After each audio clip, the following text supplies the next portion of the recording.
una de las cosas del cuidado del producto es la vuelta de la familia al estadio, la vuelta de los visitantes a la cancha. En algún momento nos tenemos que poner, como decir, bueno, embarrarnos un poquito, y no solamente una cuestión de los dirigentes solamente, sino de trabajar con las fuerzas políticas, con las fuerzas de seguridad.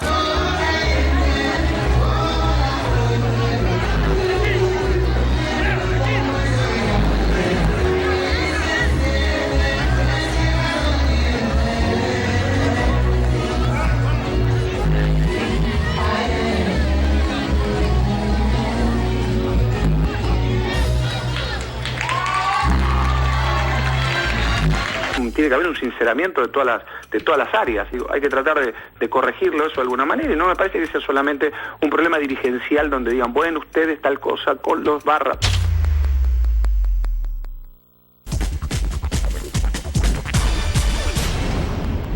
Yo creo que hay un montón de dirigentes que reúnen con todos los requisitos, que tienen todo lo que necesitas para poder ser candidato y que están a la altura. Y que no hay que adulterar ni hay que hacer ninguna cosa rara. A mí me tienen sin cuidado las interpretaciones de cualquier dirigente. Cualquiera está en su derecho de decir lo que le parece. Yo no tengo ningún problema cuando hablan de mi trabajo. Yo lo que hago es público. Yo quiero un presidente serio, no quiero un presidente que se pinte los labios ni que esté haciendo esas cositas que le gusta hacer a él. Seguramente es una declaración que tiene que ver por ahí con una chicana política, o va en el marco de una elección o de una interpretación reglamentaria. No es que nosotros nos reunimos y porque él quiere ser presidente dijimos, Tinelli tiene 3 años, pongamos 4, no. Yo no tengo un programa de opinión política, ni de opinión de fútbol, ni de opinión dirigencial deportiva, sino que tengo un programa de entretenimientos. Me parece que tomarse las cosas de ese lugar como algo todo serio, me parece que no es así.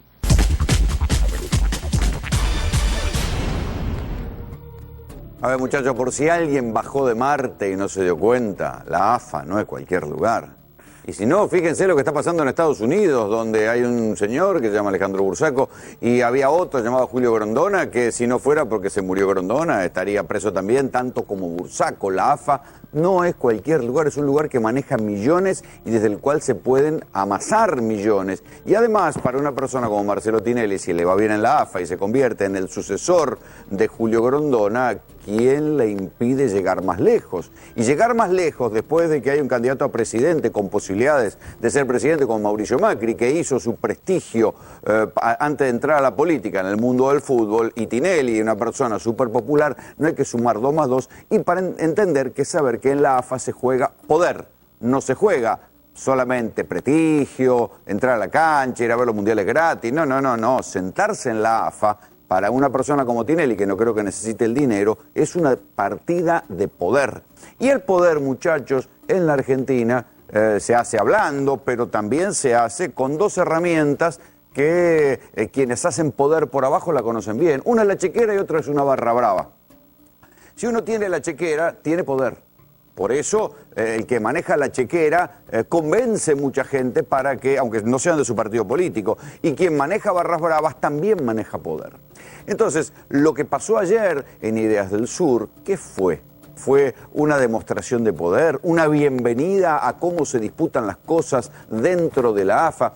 Las versiones son confusas, ni siquiera desde la propia empresa de Marcelo Tinelli dijeron exactamente quiénes eran. O sea, eran, como se dijo, empleados de una empresa de dulce de leche que tiene que ver con el grupo Indalo, que es el que compró Ideas del Sur, despedidos. ¿Cómo entraron ahí? ¿O eran realmente, como dice buena parte de las informaciones, eran barras bravas que mandaban un mensaje no explícito hacia Marcelo Tinelli? En el medio están las reuniones por lo que va a pasar en la AFA. Se habían convocado a elecciones para marzo del año que viene. Ahora entró otra vez la discusión sobre si se adelantan o no las elecciones. Yo no soy periodista deportivo, pero lo que sí tengo en claro que lo que se está disputando en la AFA es poder, y un poder muy grande, tan grande como el que tenía Julio Grondona. Pero mejor vamos a empezar a preguntar a la gente que sabe un poco más que yo de esto. Ricardo Rodríguez es periodista deportivo. Ricardo, buenas noches, ¿cómo te va? ¿Cómo te va, Fernando? ¿Qué se juega en esta partida? ¿Qué es lo que está pasando? ¿Cómo lo ves vos? Se juega el manejo del fútbol argentino de acá a los próximos años. La información que llega recién fresquita de AFA es que lo único que está con certeza es que las elecciones van a ser en marzo. En marzo. En marzo. Ya con un presidente nuevo. Con un presidente nuevo, sea quien sean los candidatos, también las informaciones se barajan es que no va a haber un solo candidato, que ya no hay consenso, que de un lado va a estar Tinelli, que en principio todavía no se bajaría o no se va a bajar y va a seguir hasta el final con su candidatura. Un candidato del posgrondonismo, que hoy Segura se encargó de decir que el posgrondonismo es ya el no moyanismo. existe. Y todo parece Porque indicar... digo, el hombre fuerte, el nuevo padrino parece que es Moyano. Todo ahí, ¿no? parece indicar que entre Víctor Blanco y Hugo Moyano va a salir el candidato del riñón de AFA, el candidato interno. Pero qué de raro, AFA. porque Víctor Blanco no es del gobierno. Sí, Acá, yo lo miro a él porque es de Racing. por eso. No, es el Sí. presidente de Racing. Es muy próximo, el gobierno tiene muy buena Gobierno relación nacional, con el todo gobierno el nacional, efectivamente, pero en esta juega claramente en contra de Tinelli. Claramente Y todo juega ¿Y depende Tinelli de no las se reunió elecciones. ya, no fue a casa de gobierno, tal como Sí, se dijo? Sí, pero todo depende de las elecciones en octubre. Si el Frente para la Victoria consigue la victoria en las presidenciales, van a impulsar a Víctor Blanco como candidato en AFA, ¿Contra Tinelli? contra Tinelli. contra Tinelli. Yo tengo una información bastante Y parecida. lo de la otro gente que de me Racing, comentaban sí. es que hoy en día el gobierno nacional le tiene mucho más respeto en cuanto a cuestiones de poder a Hugo Moyano que a Marcelo Tinelli. Bueno, ya Sienten lo que- conocen, Yo te digo, ¿no? igual, sumamos 2 más 2.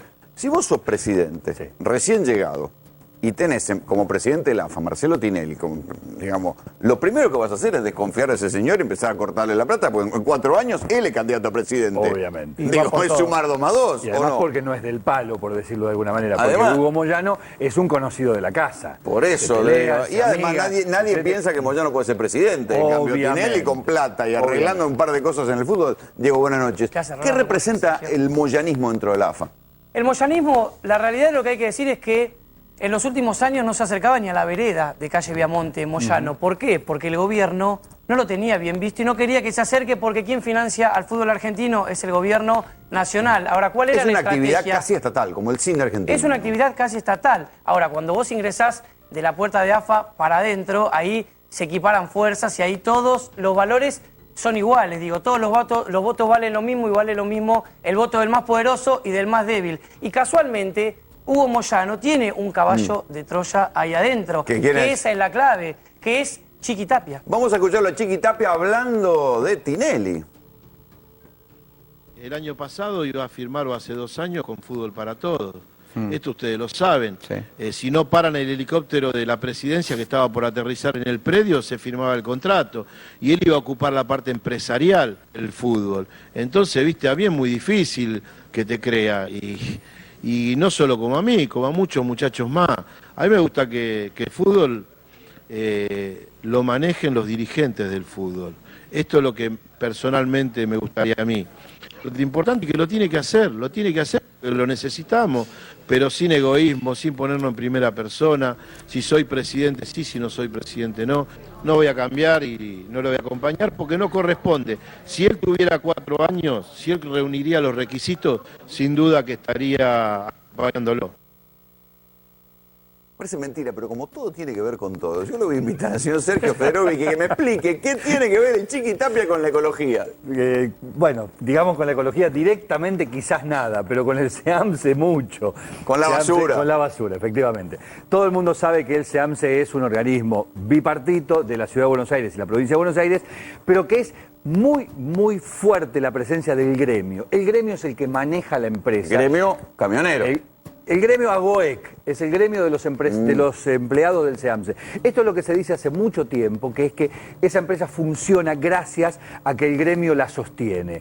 ¿De quién es el gremio? De camioneros. ¿Quién es el representante formal del gremio? Jorge Mancini, que es un hombre de Moyano de toda la vida, diputado provincial varias veces, ahora candidato a diputado provincial por el PRO en la provincia de Buenos Aires, reitero, por el PRO en la provincia de Buenos Aires, y el señor Chiqui Tapia, presidente del Club Barraca Central, es el director del cuerpo de inspectores del SEAMSE y que de alguna manera fue denunciado algunas veces por tener algún tipo de incompatibilidad entre las inspecciones que tiene que hacer el SEAMSE y la logística que dan los municipios. Pero cierto es que en el SEAMSE el moyanismo tiene todo para ganar. ¿Ustedes saben si hoy circularon todos estos rumores de que Tinelli bajaba la candidatura, que los hijos le habían pedido, que no, Sí. que...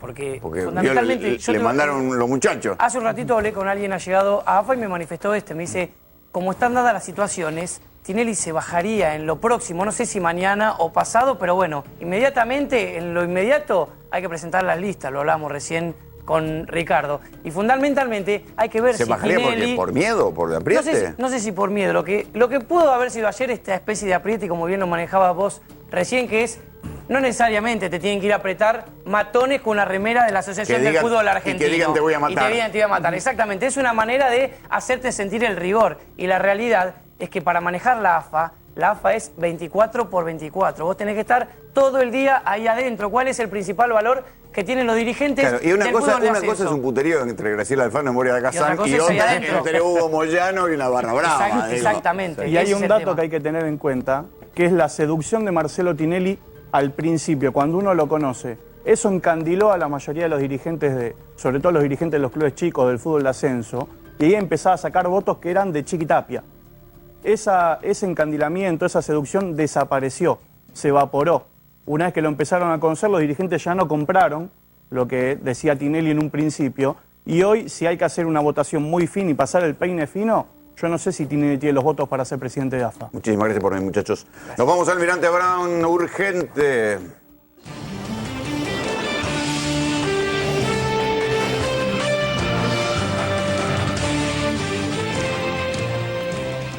En el municipio de Almirante Brown, más precisamente en la Casa de la Justicia, hay destrozos, hay autos quemados. Cristian Balbo está ahí. Contanos qué pasó, Cristian. Buenas noches. Buenas noches, Rolando. Incidentes y destrozos en el partido del Almirante Brown. Lo que comenzó como una protesta de empleados municipales, cooperativistas que reclamaban el pago de sus salarios, terminó, vos fijate de qué manera. En exclusiva estamos recorriendo la oficina de empleo, la oficina de justicia. Nos abrieron la puerta, tenían la llave del candado. Vos mirá lo que ocurrió aquí. 40 personas trabajan en esta dependencia pública. Te invito, Rolando, a que podamos recorrer a nuestra audiencia cómo han dejado. Estamos prácticamente, Rolando, en el centro cívico de Almirante Brown, en la localidad de Adrogué, frente a la comisaría primera, frente al Palacio Municipal, donde hay permanente movimiento de empleados públicos y de efectivos de la policía de la provincia de Buenos Aires. Hubo 6 detenidos. Vos mirá cómo dejaron esto, Rolando. Toda esta es documentación pública. ¿Pero qué fue lo que pasó, Sobre Cristian, estos para que hubiera escritorios. tal nivel de destrozos? A ver, puntualmente el intendente que pertenece al Frente para la Victoria, hablamos del arquitecto Daniel Boletieri, lo califica como un episodio de violencia política post-elecciones PASO. Esto es lo que está manifestando, habla de una metamorfosis política en el conurbano bonaerense, se habla también de sectores gremiales que están participando en este contexto ante las elecciones generales, hay un cambio desde el punto de vista político, a partir de lo que se viene presentando en el conurbano, con candidatos que se presumían que no iban a obtener tantos votos, y en ese contexto ocurre esto, o sea, es una especie de caso testigo de lo que está ocurriendo, del clima de tensión Está que bien, se está pero viviendo. ¿hay en algún algunos problema partidos. de pago, de no pago, de deuda? ¿Es un reclamo gremial o es una interna política? Digo, ¿es A ver, un yo problema creo que que se tiene está caldeando el condimentos de conurbano ambos. o hay otra cosa? Tiene condimentos de ambas partes, Rolando. A ver, hablamos de 600 empleados que son los que se encargan de la limpieza de las calles del partido Almirante Brown y también de podar los árboles, que se presume que hace 2 meses que no cobran su salario, tienen 10.000 pesos de deuda, parte le van a cobrar en la jornada de hoy al mediodía y parte el jueves próximo. Bueno, los que tenían que cobrar el jueves próximo, Rolando, vinieron hasta aquí y exigieron que les paguen hoy. ¿Por qué? Porque les deben 2 meses de su salario. En ese contexto, los empleados le dijeron que iban a cobrar el jueves y a partir de ahí comenzaron los incidentes. Vos mirá el tamaño de las piedras. Por otro lado, se habla de violencia política, porque claro, se está dando una metamorfosis con los candidatos de distintos partidos que empiezan a ganar espacio en el ámbito peronista, que el que gobernaba aquí en la provincia de Buenos Aires, en este sector, en Almirante Brown. Pero mirá esto, Rolando. Mirá el tamaño de estas piedras. Estamos en una oficina pública, la oficina de empleo. Esto dicho por el propio intendente. Yo supongo lo que tiene que como haber violencia cámaras de política. seguridad de qué fue lo que pasó, ¿no?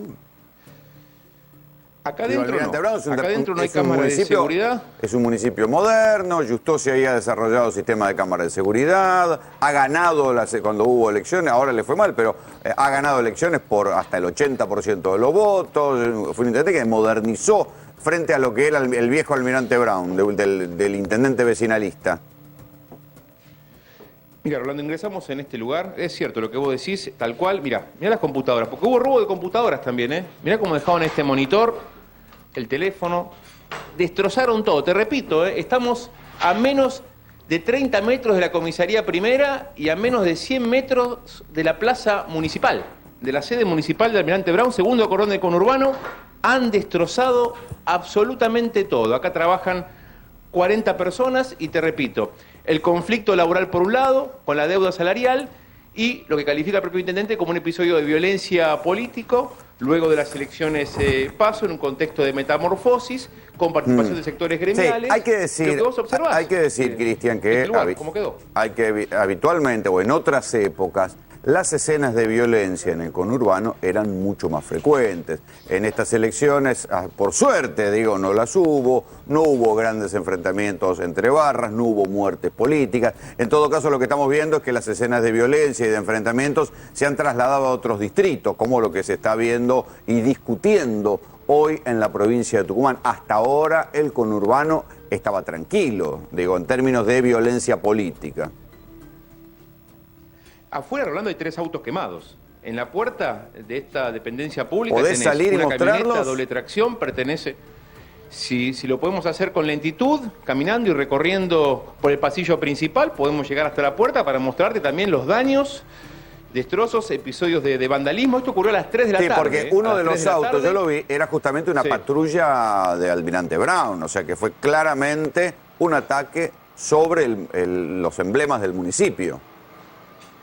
Exacto, inclusive los han pintado en su carrocería. A un vehículo particular lo llenaron de basura y luego de llenarlo de basura también lo prendieron fuego. Es este vehículo que está aquí. A ver, podemos empezar por el municipal que vos dijiste. Empezamos por este, mirá. Este es un vehículo particular. Lo que hicieron los vándalos es llenarlo de basura y luego de llenarlo de basura lo prendieron fuego. Tiene pintadas. ¿Quién es Ricardo? Es un vehículo antiguo.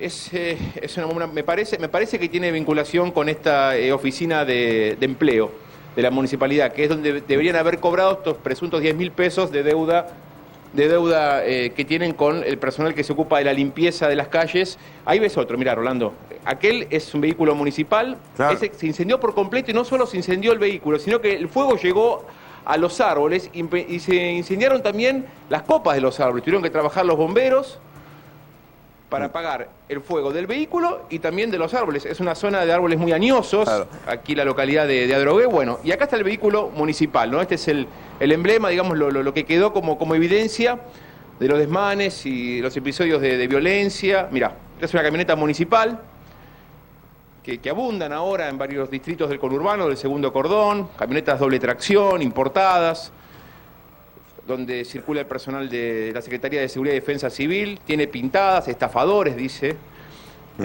Cristian, vamos a hacer así. Con rojo, el frente. Estemos en Sí. contacto por si aparece alguna novedad respecto de qué más pasó y si se puede hacer alguna otra lectura política. En cualquier momento volvemos a vos. Es importante esto tenerlo en cuenta en un contexto en el cual faltan menos de 2 meses para las elecciones y los incidentes de violencia política generados por internas se miran con lupa. Y si no, presten atención a lo que está pasando en Tucumán. Lo que vale también la pena mirar con lupa son los proyectos, los planes, y para esto está el periodismo.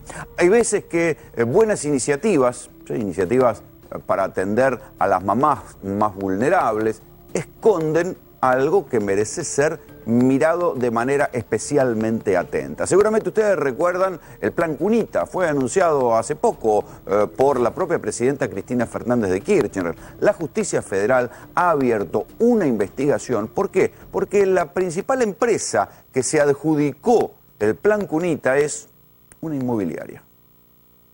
El Plan Cunita prevé que 140.000 bebés recibirán un kit con varios elementos, entre ellos una cuna de madera encastrada. Cunita es el nuevo programa desarrollado por el Estado Nacional para acompañar y atender la salud de las embarazadas y los recién nacidos, y así garantizar las mismas oportunidades desde el inicio de la vida para todos los argentinos. Así lo anunció la presidenta Cristina Fernández de Kirchner el pasado 16 de julio. Estamos muy orgullosos de este plan que hoy estamos presentando y que no es casual que lo hagamos en forma conjunta con la promulgación de la movilidad para la asignación universal por hijo y que ya está en muchísimos hospitales. Lo que llama la atención es que una empresa llamada Fasano SRL se quedó con el 80% del negocio. Así proveen la mayor parte de estos kits. El programa entrega a la familia un kit que incluye una cuna para el bebé, de fácil armado y sin necesidad de herramientas, y otros elementos para el desarrollo saludable del recién nacido. En junio de 2015, el ministro de Salud, Daniel Goyan, y el jefe de gabinete, Aníbal Fernández, aprobaron la licitación del plan. El total es de 1.097 millones de pesos. Cada kit cunita costó 7.800 pesos y a Fasano SRL, una empresa sin antecedentes y con escasa actividad comercial, el Estado le otorgó el negocio de la provisión de 115.000 kits. Así va a cobrar 902 millones de pesos. Un acuerdo extraño que al mismo tiempo es muy importante para el control prenatal. Es importante incentivar los controles prenatales, mejorar el acceso a esos controles y, como explicó la presidenta, los distintos requisitos de laboratorio, de ecografías y de estudios necesarios para el desarrollo adecuado de ese embarazo y para el nacimiento adecuado del niño. El caso Cunita fue revelado por el sitio periodístico Eliminando Variables. La diputada Graciela Ocaña hizo la denuncia judicial y el juez Claudio Bonadío tiene a su cargo la investigación. Esto fue armado para que estas empresas, particularmente Fasano SRL y las otras también, pudieran ganar la licitación. Hay que agregarle los posibles sobreprecios que han pagado por esto, porque la verdad es que no se entiende por qué licitaron un kit cuando podrían haber licitado parcialmente, con lo cual hubieran tenido una mejor oferta y seguramente mejores precios. Bonadío investiga por qué el exfutbolista Carlos Randazzo fue a retirar el pliego de licitación y qué relación tiene con este negocio millonario. Claro, la Argentina tiene estas cosas, ¿no? Porque acá el señor Federovic se ríe porque seguramente se acuerda de quién es Randazzo. Sí, claro, Randazzo no es Florencio Randazzo. Éramos tan jóvenes. Randazzo no es Florencio Randazzo, el que se bajó de la candidatura porque quería tener palabra en la disputa con Daniel Scioli. Randazzo es Carlos Randazzo, un hombre que jugaba en Boca, que era representado por Guillote Coppola, que es el que le presenta a Coppola a Maradona. Que antes de eso tenía la florería más importante del barrio de La Boca, de la familia Randazzo. Bueno, mire usted, pero después, andando el tiempo, como tanto muchacho de esa época, tuvo problemas con doping, con drogas, pero incluso estuvo preso, acusado de un crimen donde, dicho todo hay que decirlo, lo terminaron absolviendo. Este es uno de los que va a retirar el pliego del plan Cunita. Vean quién es. Ahí? Recuerden quién es Randazzo.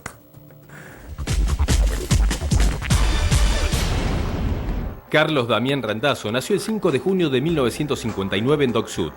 Hizo inferiores en Boca Juniors y debutó en septiembre de 1978 con una derrota ante San Lorenzo. 3 años después, formó parte del combo de jugadores que el Club de la Ribera cedió a Argentinos Juniors como parte del pase que marcó la llegada de Diego Maradona a Boca. Viene Maradona para el tercero, siempre Córdoba, se frena, se demora, permite que se acomode River, viene para Maradona, la domina cara a cara, escapa, que sea, gol. Después vistió las camisetas de Racing, River y volvió a Boca. Pasó por la selección y luego se convirtió en manager de jugadores. En ese contexto se hizo amigo de Coppola y lo presentó a Diego Maradona. Para Randazzo fue como hacerle gancho a una pareja. Estamos en el cumpleaños de mi amigo Guillermo Esteban Coppola, que cumple 47. Bueno, realmente feliz porque no esperaba, como bien te dije, te pusiste un pijama, te metiste en la cama. En abril de 1985 su nombre quedó asociado por primera vez a las páginas policiales. Fue detenido junto a 3 personas por tenencia de marihuana y fue en esa misma época en la que mantuvo un romance con la vedette Mónica Guido. ¿Y entonces ella quién es? Yo soy la psicóloga de la brigada y por cada hora que me tuvo atada a la silla lo voy a tener acostado en el diván limpiándole ese bocho que tiene. En 1993, Carlos Randazzo fue acusado del homicidio del empresario Virgilio Escobar. Estuvo preso durante 11 meses en Caseros y luego fue absuelto en el juicio. Ya en abril de 2005 fue detenido por tenencia de drogas, fue a juicio y también quedó libre. Hoy es el misterioso hombre que está detrás de un millonario contrato por el plan Cunitas.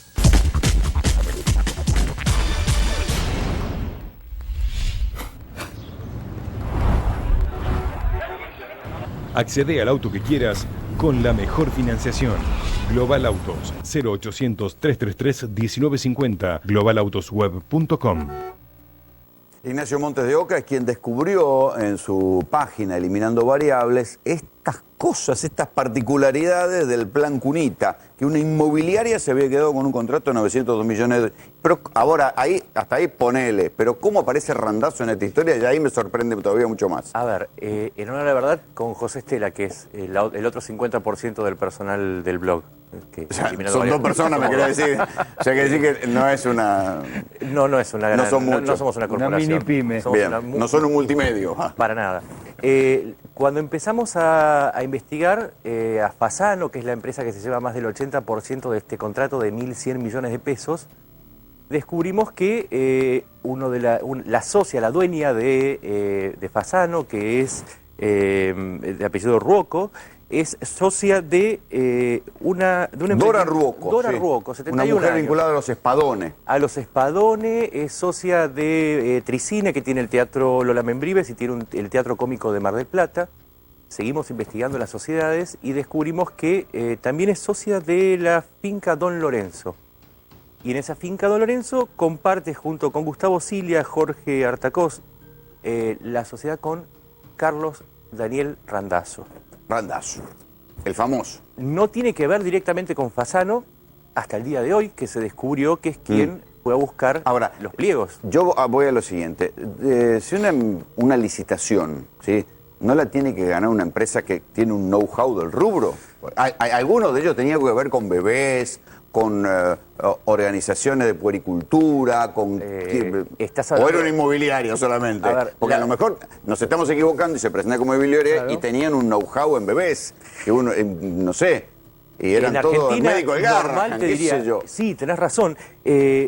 No solamente ninguna de las empresas tiene ninguna vinculación con el mercado de la venta de productos para bebés, sino que cuando uno va a la razón social, acá no estamos haciendo un off the record, acá fuimos a las sociedades y nos fijamos cuál es el objeto con que se fundó la sociedad.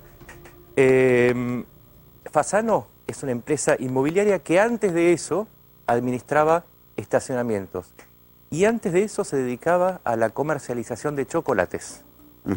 La segunda empresa... O sea, con los niños... Mucho les hace mal, ¿viste? Sí. Delta Obras y Proyectos, la otra que ganó, la segunda empresa, reforma de edificios y construcción. La tercera empresa, Compañía Comercial Narciso, gráfica e impresiones. Ahora, hay algo extraño que va más allá del sentido común y que tiene que ver un poco con lo legal. No solamente hay que mostrar cierto expertise en el métier por el cual uno va a una licitación, sino que además las sociedades tienen que tener en su conformación, en su objeto, temas que estén vinculados con la licitación a la cual se presenta. Claro. No si yo soy una inmobiliaria y mi productora la quiero anotar en el AFCA, me sacan de la patada. O sea, el objeto de la sociedad existe para esas cosas. Exacto, y por eso se hace un concurso no solamente de antecedentes económicos, sino de antecedentes en el rubro. Y estamos hablando de 1.100 millones de pesos. O sea, no es una licitación menor que, bueno, se te puede escapar, ponele 500.000 pesos. Pero acá son 1.100 millones. Y Fasano, la única vinculación que le encontramos con el mundo infantil fue que... estacionaba niños. No, ¿sabes qué hacía? Rocco armó espectáculos de Doki, el personaje de Discovery Kids, sí, claro, y de Hello Kitty. Hasta ahí llegó la vinculación. Eso es todo lo único. Bueno, ¿y Randazzo cómo entra? Esto es lo que queremos saber. Y Randazzo entra a través de esta segunda sociedad donde está vinculada con estos tres personajes, que no tiene que ver con Spadone. Donde sí tiene que ver con Spadone y que nos llamó muchísimo la atención, y ahora esto es algo que no contamos en la nota, es que Spadone es, junto con Ruoco, miembro de la Cámara de Comercio Argentino-China.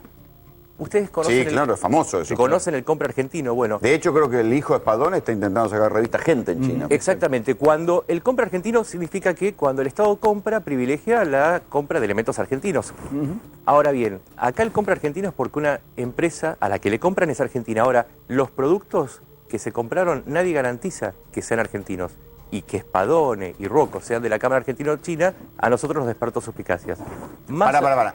Las cosas que van en el plan Cunita, vamos a ir a las cosas concretas, porque lo que tiene que dice es una cuna, un acolchado reversible, 2 juegos de toallas, 2 enteritos de manga larga. La cuna de madera. Claro. 2 pantalones tipocito, yo sé que puede sonar extraño, pero les digo el detalle para que veamos. 2 sacos de dormir, no es tecnología punta, supone que se puede fabricar acá. Pero no tienen que ser argentinos los productos, sí las empresas. Documento público que hayan hecho público está garantizado que sean argentinos. Y digo más, la cunita de madera. Cuando empezamos a ver los productos que se entregaban, descubrimos que no eran todas de madera. Algunas eran de cartón prensado. Y habían sido... Está bien, ponele que no hayan llegado con la entrega, ponele que en el apuro, ponele que en la necesidad... Ponele que se mojan, no las podés armar más. Está bien, ponele. Sí. Ya creció el pibe. O sea, en la medida que vas... No es para zonas inundables. No, ahora vamos a la ley de los humedales. Y ahí, si son de madera flotan y son de cartón, te das cuenta porque se hunden. Es una buena forma de saberlo. Claro, pero digo, voy a esto, que el par de pantuflas, la frazada, un neceser, un chopete, un mordillo, un termómetro digital, un sonajero, no son el algodón hidrófilo, digo, son cosas que se fabrican acá. Deduzco que van a ser industria nacional. Vuelvo a lo que te decía. Deducirlo. No está... Pero no hay ningún documento que te lo diga. No está taxativamente... No está explícito en el proyecto, en la licitación. El compre argentino es para que las empresas que se presentan sean nacionales, pero no necesariamente para que los productos que esas empresas proveen sean fabricados en el país. ¿Y se sabe de los que perdieron? Porque si estos son los que ganaron, a lo mejor los que perdieron eran peores. Es que lo curioso es que las dos de las empresas que fueron descalificadas tenían antecedentes en el rubro. Y fueron descalificadas. Y la que ganó, Fasano, lo hemos dicho en la nota, el dato más curioso es el Gran Sony argentino. Había facturado el año anterior 6.000 pesos.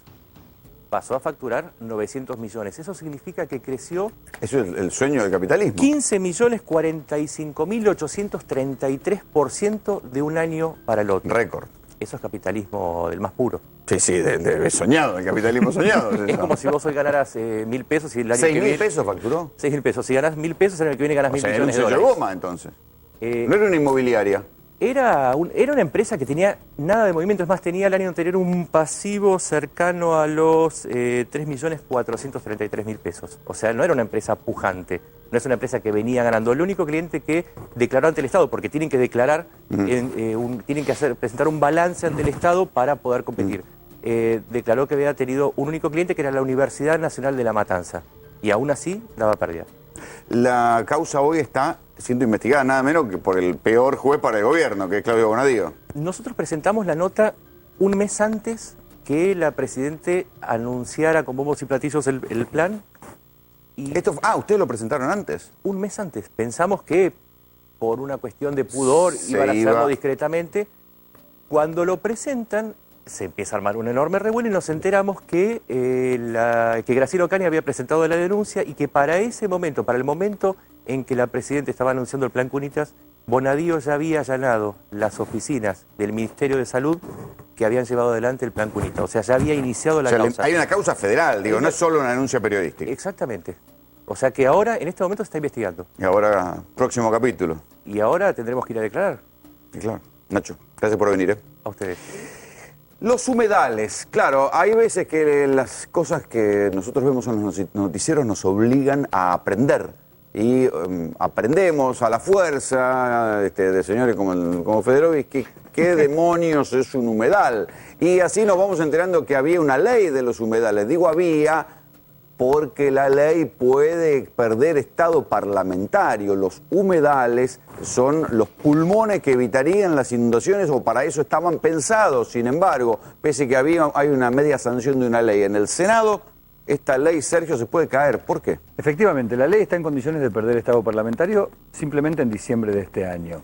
En el año 2014, en las anteriores inundaciones enormes de la cuenca del río Luján, el gobernador Daniel Scioli acusó formalmente a los barrios cerrados, a la proliferación de barrios cerrados, de ser el causante de la inundación. En ese momento no había llovido, era una inundación sin lluvia, y dijo que la proliferación de barrios cerrados en la cuenca del río Luján, por la destrucción de los humedales, era el causante principal de la inundación.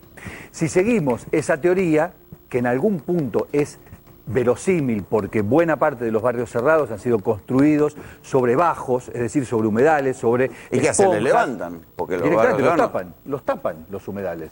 Los tapan, los llenan de cascote, de tierra, etcétera, etcétera, y por sobre lo que había como humedal se construye el barrio cerrado, se indica, y por lo tanto esa cuenca pierde esa esponja que permitía retener el agua y luego el agua crece por algún lado. Y luego ir soltándola de a poco. Y ahora el agua por algún lado pasa.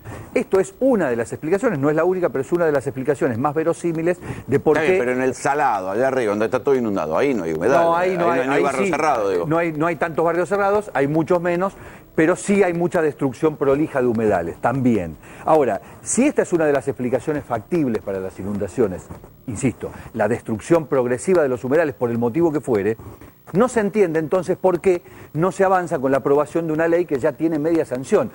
A mí me hace acordar mucho a la ley de glaciares. Vamos a pensarlo en plata. Sí. Si hubiera una ley de humedales, se ahorrarían en obras públicas, porque es una esponja natural que evitaría las inundaciones. Y hasta les convendría en plata. Por supuesto, y además les convendría políticamente porque el gobernador Daniel Scioli, en su carácter de candidato a presidente, podría decir: yo en su momento dije que los barrios cerrados eran, por la destrucción de los humedales, una de las causas de las inundaciones, y ahora tenemos una ley que protege esos humedales, o los que quedan, de futuras urbanizaciones que no deben hacerse en esos lugares porque permiten la inundación. Después de las inundaciones tengo entendido que varias ONG se presentaron al Congreso a exigir que la ley no pierda estado parlamentario. ¿Qué les dijeron? Efectivamente, estas ONG fueron las que en su momento empujaron esta ley, aún sin inundaciones de por medio, sino porque consideran que hay que proteger los humedales. Esa ley consiguió en su momento, en diciembre del año 2013, por unanimidad, media sanción del Senado. Y digo, me hace acordar mucho la ley de glaciares. ¿Viste cuando los senadores votan algo y no saben qué votan? Bueno, levantan toda la mano. Bueno, la ley de glaciares la votaron igual, por unanimidad. Pero luego sufrió veto porque apareció un señor llamado Barrick, una empresa llamada Barrick, que dijo: ojo, que con la ley de glaciares impiden la minería. Y bueno, finalmente la ley de glaciares fue aprobada en segunda instancia. Con esta ley creo yo que pasa lo mismo. Se aprobó por unanimidad, media sanción en el Senado, y ahora cuando va a diputados hay un lobby tremendo de los emprendedores urbanos, de las inmobiliarias, etcétera, que dicen: etcétera, no aprueben esto. Diciendo: muchachos, si aprueban esto, se termina buena parte de los barrios cerrados que están en proyecto en el área metropolitana de Buenos Aires, y todavía hay mucho lugar para construir. Lobby. La presidenta de la Comisión de Ecología de la Cámara de Diputados, Griselda Herrera, de La Rioja, del Frente para la Victoria, dijo que se está estudiando y que van a ver y que van a evaluar y que van a convocar técnicos, etcétera, etcétera. Le quedan solamente 3 meses. Que se apure porque si no, los técnicos... La próxima inundación, ¿qué van a decir? Claro. Si usted tiene que cambiar dólar ilegal, tenga cuidado a la cueva que va. Hay cantidad de cuevas que se han convertido en peligrosas. ¿Por qué? Porque claro, el dólar es ilegal, pero la gente o mucha gente va y busca cambiar dólares y va con mucha guita a cambiar dólares. Algunos porque se tienen que ir de viaje, otros porque quieren lavar plata. Las cuevas se han convertido en un preciado botín para los ladrones. Pero además se ha descubierto, fíjense qué loco, que las cuevas, o buena parte de las cuevas donde se cambian dólares, tienen una habilitación. ¿Cómo? ¿Venden algo prohibido como es el dólar ilegal? ¿Tiene una habilitación? Sí. Hay una disputa entre el gobierno nacional, el Banco Central y la Ciudad de Buenos Aires. La Ciudad de Buenos Aires está habilitando lugares que son cuevas. El dólar genera peleas, debates y una ambición egoísta por atesorar esa divisa con la idea ilusa de que nos va a salvar. Hay tipos que antes trabajaban como locos, ahora de repente se han vuelto economistas y cada uno está parado ahí con un paquetito de dinero, y en cuanto se mueve la cotización de una pizarra entran todos en patota. Y uno dice: deme $3, y el otro dice: deme $4, y el otro dice: deme $8, y salen corriendo y van a otra casa de cambio, y antes de que muevan la pizarra se meten y los venden. De esta pasión argentina por el dólar se aprovechan los vivos que manejan las cuevas de la City. El negocio de la comercialización ilegal de divisas se da en la denominada cueva. La cueva es un lugar, es un espacio físico clandestino, oculto, por eso se lo denomina cueva. Lo que es visible es el llamador, que es, digamos, la cara visible que con impudicia llama o convoca a cometer el delito. Casa de cambio, dólares, cambio.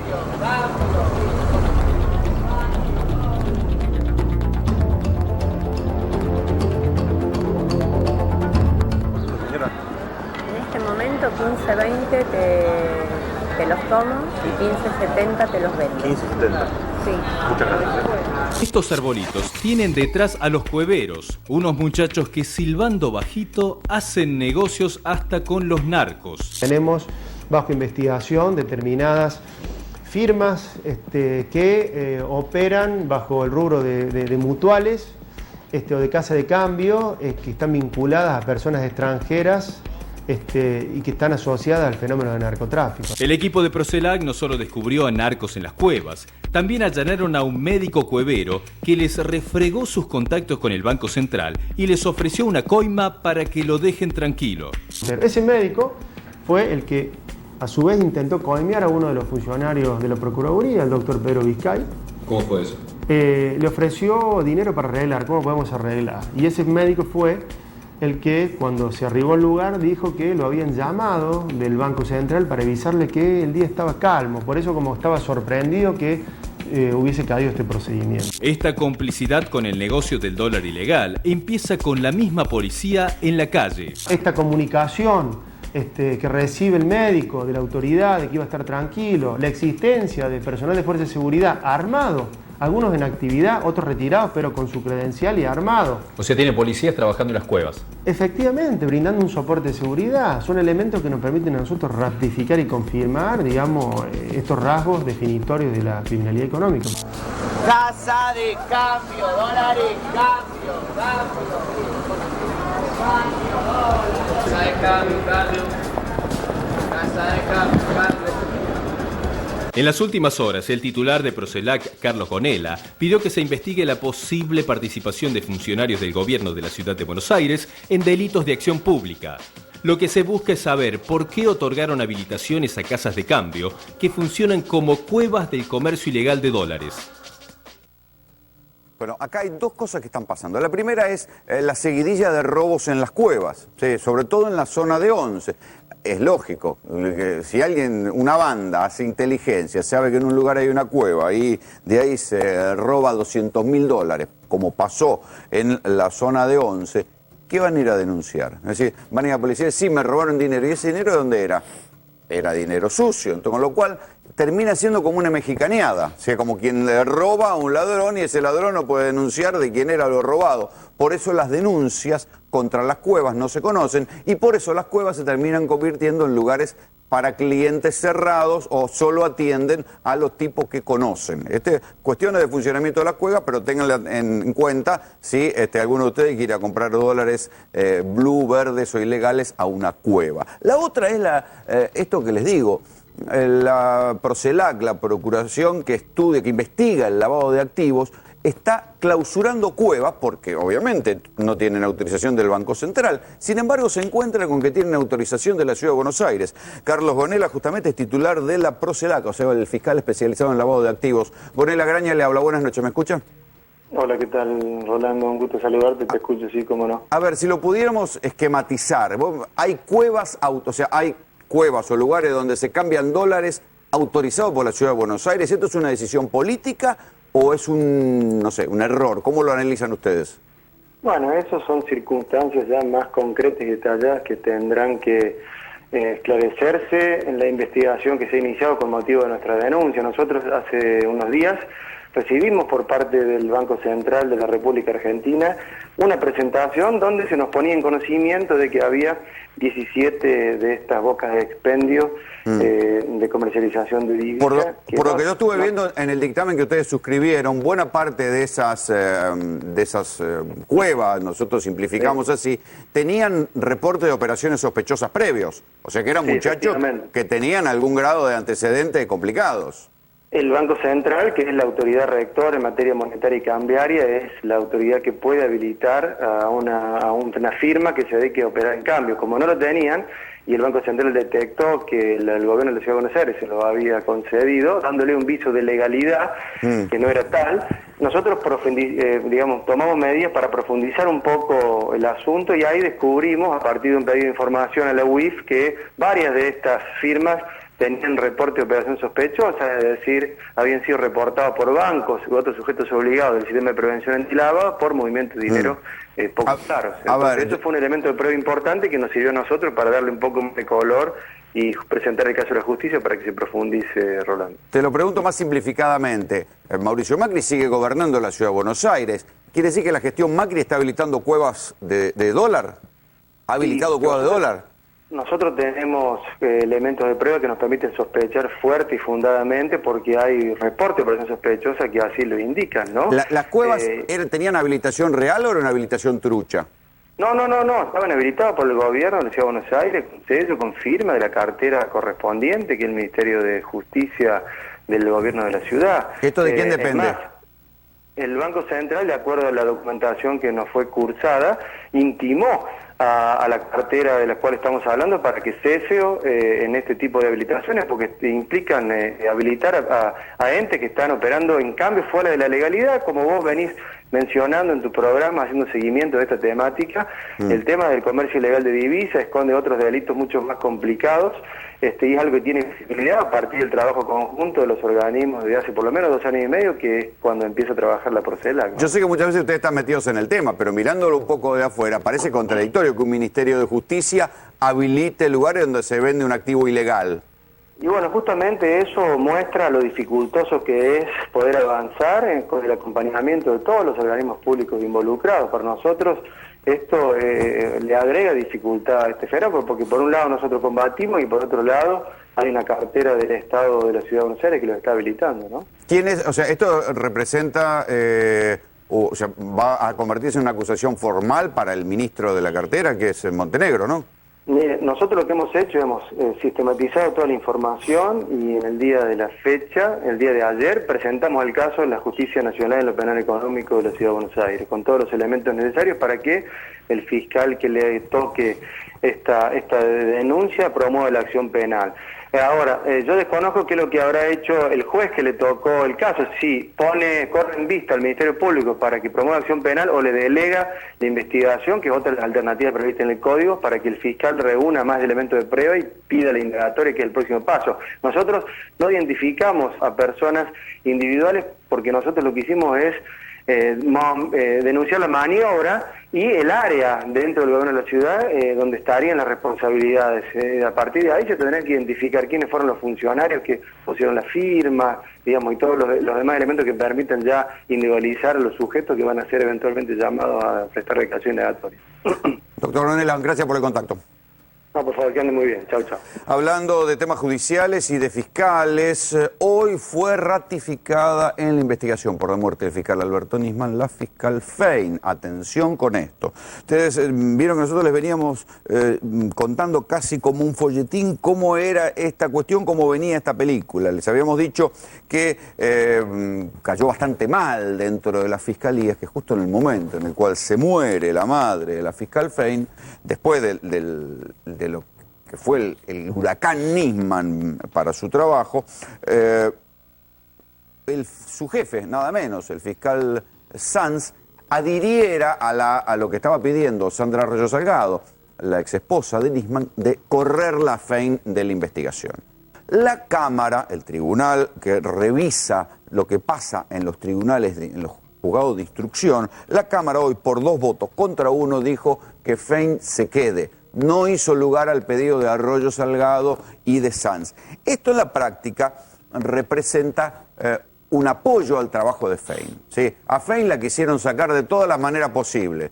Que el allanamiento al departamento había sido un desastre, que había testigos que habían dicho que era un poco menos que una fiesta, que se tomaba café, que iban, entraban y salían al baño, las barbaridades que se dijeron, que después se fueron cayendo todas uno a uno, porque claro, lo que les digo siempre, en cámara hablamos todos. En cámara todos somos guapos y decimos cualquier barbaridad, pero cuando se llega al expediente judicial, como había pasado con aquella chica que quería ser famosa y que vivía justamente de casualidad al lado de un ex agente de la CIDE, que se presentó, Natalia creo que se llamaba, se presentó a decir que todo era un desastre, qué sé yo. Una vez que llegó delante de Fein y dijo, así que usted dice que es un desastre, ¿en qué se basa? Dijo, no, bueno, no es para tanto. Se desdijo de todo lo que había dicho en cámara. Y así fueron pasando con cada una de las cosas que impugnaban la investigación de Fein, ¿sí? En total, ¿qué fue lo que va quedando de la investigación de la muerte del fiscal Alberto Nisman? 15 peritos intervinieron. De esos 15 peritos, 13 se inclinan por la hipótesis del suicidio. Los peritos oficiales y los peritos de parte de Lagomarsino. Los únicos 2 que sostienen que a Nisman lo mataron son los peritos de parte de Sandra Arroyo Salgado. Pero atención, fíjense qué interesante, que por fuera de todo lo que se dice, la hipótesis delirante de Carrió, que vinieron unos iraníes, que fueron unos venezolanos, que fueron unos cubanos, un comando, que entró gente, que lo estaban espiando en una custodia paralela a los prefectos, detrás de todas esas pavadas que se dijeron, lo único que sostiene la propia Arroyo Salgado y el fiscal Sanz como objeción a la investigación de la fiscal Fein, atención, lo único que dicen es que hay que volver sobre Lagomarsino, que para ellos no cierra la fecha de muerte, la data de muerte no se condice con los movimientos de Lagomarsino, que es quien le entrega el arma y quien también ahora se sabe va a terminar procesado por lavado de dinero por la cuenta de Nisman. Ahora Lagomarsino dice, no, yo era poco menos que una secretaria, yo hacía lo que Nisman me pedía, pero él el gancho lo puso y la cuenta figura su nombre. Por tonto, por boludo, por lo que sea, él va a terminar procesado por lavado de dinero, que esta sí es la otra causa que progresa en tribunales federales y donde ahí se empieza a ver que un tipo que cobraba 10 millones de pesos sucios podía terminar haciendo cualquier cosa. ¿Por pedido de quién? ¿Quién le pagaba a Nisman? Es la pregunta que yo no creo que se revele nunca, pero alguien le pagó 10 millones de pesos y con eso, y con esa plata y con otro mucho dinero, Nisman tenía cosas que no podía justificar. 3 chacras en Uruguay, 2 departamentos en Palermo, $600.000 en una cuenta, un Audi Q3, digo, dinero que no podía justificar. Mientras tanto, lo único que progresa es, lo único que hay datos periciales reales es para la hipótesis del suicidio. De esos 13 peritos que sostienen la hipótesis del suicidio, el único que habló y que lo puso blanco sobre negro y lo explicó es este hombre, Luis Olavarría.